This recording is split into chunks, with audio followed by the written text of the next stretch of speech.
Ini adalah TV dari brand lokal yang harganya super terjangkau untuk sebuah TV dengan ukuran 65 inch. Plus dia juga udah include soundbar yang mana diklaim punya kelas sinema. Tapi namanya netizen Indo karena dianya lokal dan murah, stigmanya itu biasanya itu jelek. Menang murah doang, jual gimmick belaka, after sales nggak jelas. Apa malah kalian bangga dengan beli produk-produk Indonesia? Gue yakin sih ada beberapa yang bangga walaupun dikit, tapi yang langsung netting gue tuh yakin lebih besar porsinya daripada positive thinking. Nah di video kali ini kita akan coba buktikan apa ini adalah produk lokal murah yang worth it untuk dibeli. Nah ini dia SPC ST65X. Buset, gede banget coy. Ini.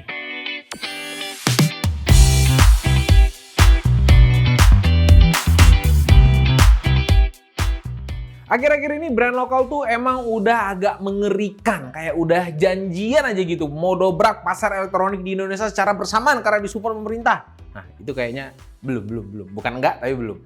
Gue pribadi sih sebenarnya happy dan terus mendukung brand lokal buat bangkit dan bisa jadi tuan rumah di negara sendiri. Karena gue bukan tipikal orang yang cuman make dan protes doang. Jadi sebenarnya SPC ini adalah pemain lama di dunia IT dengan pengalaman yang sudah lebih dari 35 tahun.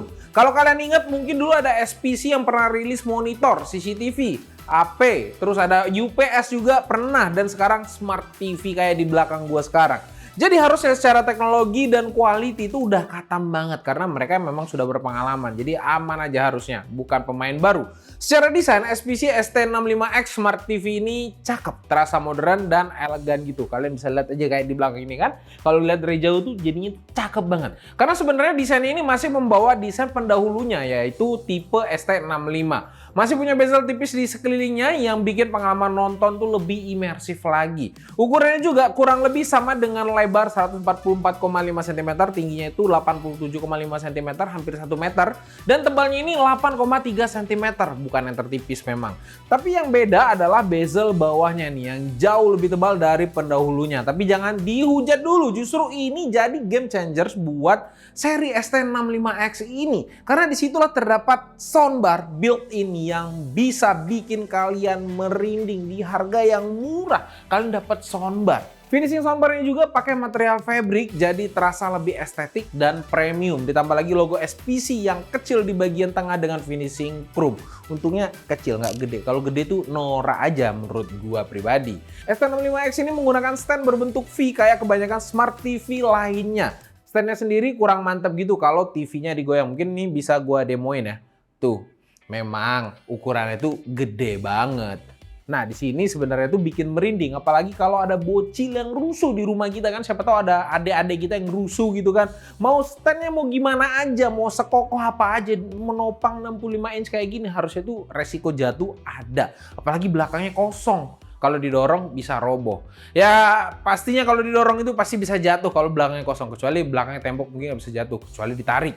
Kalau saran gue sih sebenarnya kalau misalnya kita udah memutuskan untuk beli TV gede di atas ukuran 50 inch ke atas, ya saran gue langsung aja tempel di tembok biar lebih tenang. Karena TV ini sudah ada lubang VESA-nya juga yaitu 200 x 200 mm. Tinggal beli aja bracket yang berkualitas jadi semua masalah itu selesai. SPC ST65X ini juga masuk ke kategori Smart TV yang ramah di kantong. Dengan layar 65 inch, fitur built-in soundbar ini bisa jadi poin plus buat kalian yang mau level up pengalaman menonton kalian di rumah. Soundbarnya ini juga punya konfigurasi speaker 2.0 front facing yang pastinya akan lebih baik daripada speaker bawaan TV biasanya.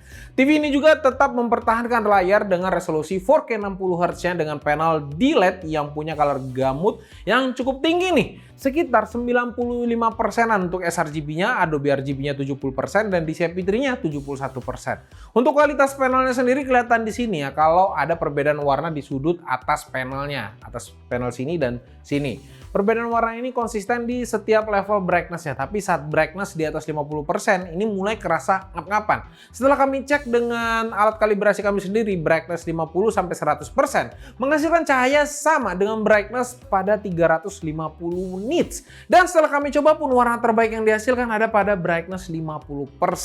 Di atas itu kayaknya nggak perlu karena cuma nambahin warna putih aja. Jadi kayak ada layar tambahan aja. Jadi kami menyarankan untuk mendapatkan gambar terbaik di TV ini semua biarkan auto kecuali brightness-nya. Kalian bisa sesuaikan 50-60% max-nya. Kalau untuk sharpness-nya bisa kalian rubah ke 0% kalau kalian pakai desktop PC dan laptop. That's it. Kalian akan dapetin gambar terbaik di TV 65 inch termurah pastinya. Karena yang lain belum ada semurah ini menurut gua. TV ini juga mendukung teknologi HDR.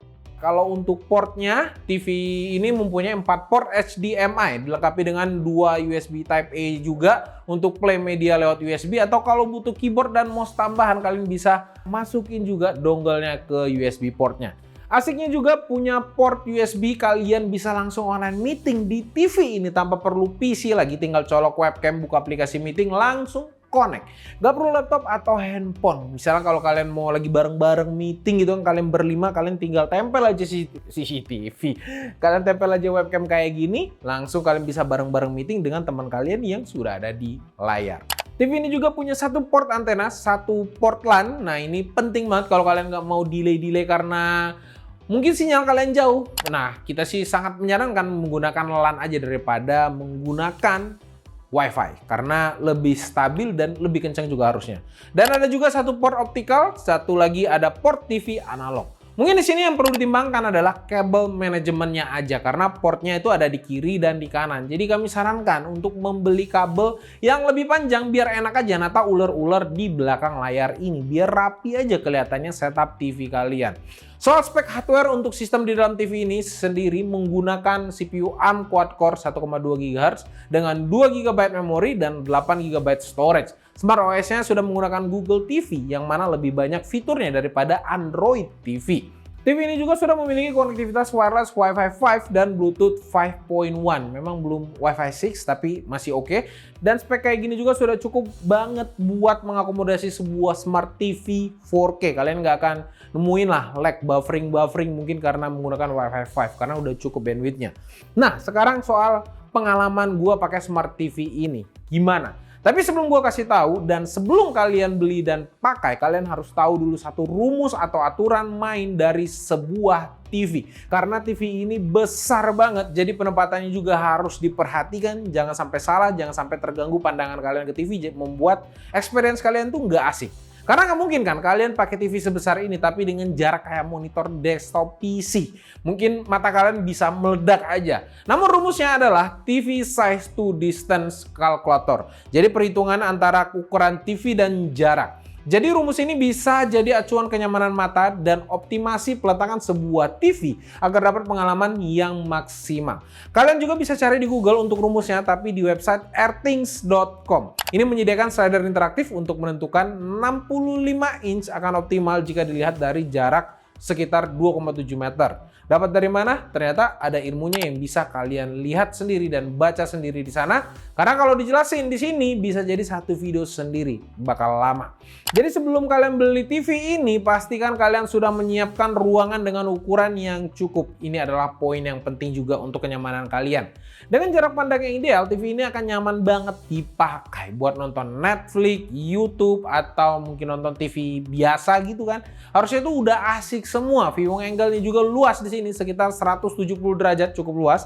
Emang kalau dilihat dari samping ada perubahan warna, tapi nggak akan jauh dan tetap masih enak dilihat kalau misalnya mata kalian tuh yang awam. Kecuali mata kalian yang detail banget sama warna, kan memang ada talenta-talenta seperti ini ya. Mungkin ya bakal kelihatan perbedaan warnanya. Kalau ngomong simpelnya sih sebenarnya ini panelnya mirip-mirip IPS, tapi panelnya sendiri di sini masih menggunakan panel VA. Warna hitam yang dihasilkan juga cukup baik di sini, fitur HDR-nya juga cukup terasa nih walaupun belum signifikan. Dan bisa kita bilang di sini ya wajar untuk merasakan HDR yang benar-benar kerasa itu membutuhkan seenggak-enggaknya di atas 600 sampai 800 nit brightness. Jadi di sini memang TV-TV mahal aja yang ada kayak gitu. Sedangkan TV ini by spec itu masih 250 nits. Tapi di TV ini juga kalian bisa pilih preset warna yang cocok buat kalian. Cuman menurut gue sih tinggalin auto aja, ikutin aja saran gue kayak yang gue sebutin tadi. Kalau kalian suka warna gonjreng, mungkin kalian di sini bisa pilih vivid atau juga ada mode movie yang bikin lebih sinematik dan banyak mod lainnya mungkin yang bisa kalian explore sesuai dengan keinginan kalian sendiri.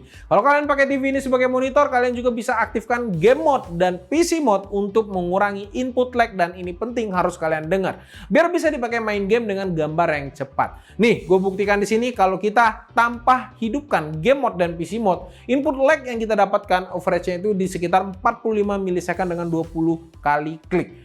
Setelah kita nyalakan, input lag ini turun jadi 32 milisekund di game Valorant. Ini turun 28%, jadi kalau TV ini digunakan untuk main Tekken, itu masih tetap asik. Nggak terasa banget lagnya. Atau pas kalian tekan apa gitu kan, munculnya lama. Jadi kalian tuh ada miss gitu. Karena kita tuh harus berkompetitif di setiap semua game. Asiknya lagi nih, kalau kita lagi nonton apapun di TV ini, kalian juga bisa buka setting tanpa menutup aplikasinya.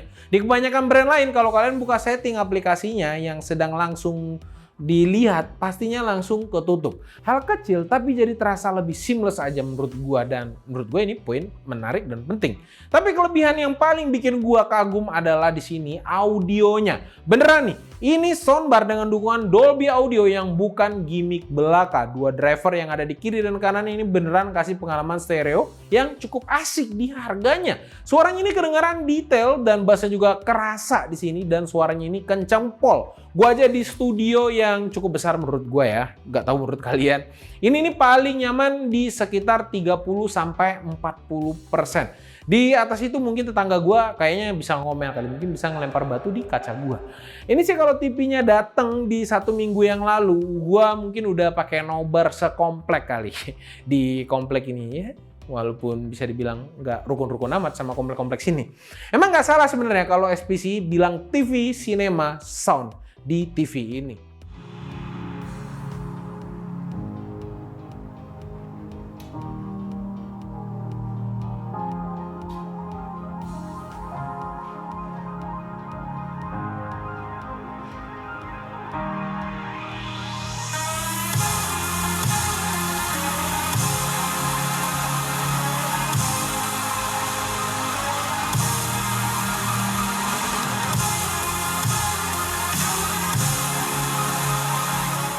Kekurangannya mungkin ada di saat kita lagi nonton video beresolusi tinggi. Nih, contohnya di sini ini video 4K, tapi kita buka menu setting.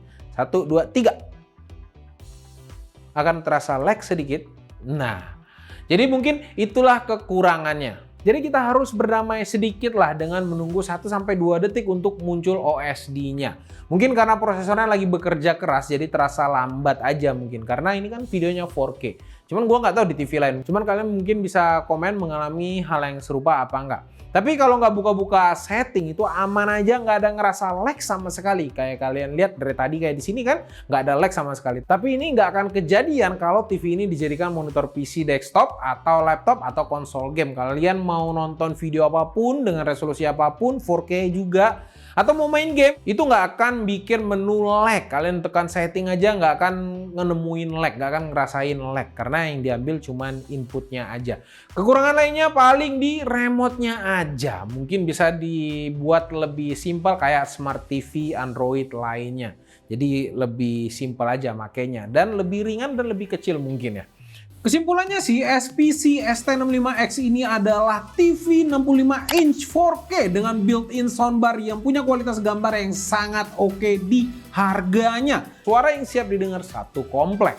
Memang bukan sound quality yang terbaik, karena tahu sendiri sound quality itu harganya sangat mahal. Gue punya audiobook Save aja yang gue cicil, harganya itu total di atas 20 jutaan. Itu pun buat para audiophile masih kurang aja gitu. Mungkin bukan yang terbaik karena audio mereka itu harganya mungkin di atas 100 juta. Ini jelasin bahwa sound quality itu memang mahal dan selera juga. Untuk orang yang nggak ngejar sound quality, gue bisa bilang audio TV ini untuk harganya itu udah cakep banget. Dukungan Google TV-nya juga bikin TV ini makin kayak fitur. Kelebihan yang paling utama menurut gue adalah harganya yang cuma 7 jutaan. Murah banget dibandingkan dengan kompetitor-kompetitornya yang lain. 65 inch ini bro, nggak usah beli soundbar lagi, udah ada built-in langsung di TV ini. Ditambah lagi ada diskonnya yang bisa kalian cek di deskripsi. Entah berapapun itu, nikmatin aja, yang penting ada diskon kan. Udah gitu kalian akan dapetin garansi 10 tahun dan garansi panelnya itu 3 tahun. Masih nggak percaya brand lokal? Cintailah produk-produk Indonesia kalau barangnya worth it kayak TV ini. Sekian dulu gua Rodi. Bye-bye guys.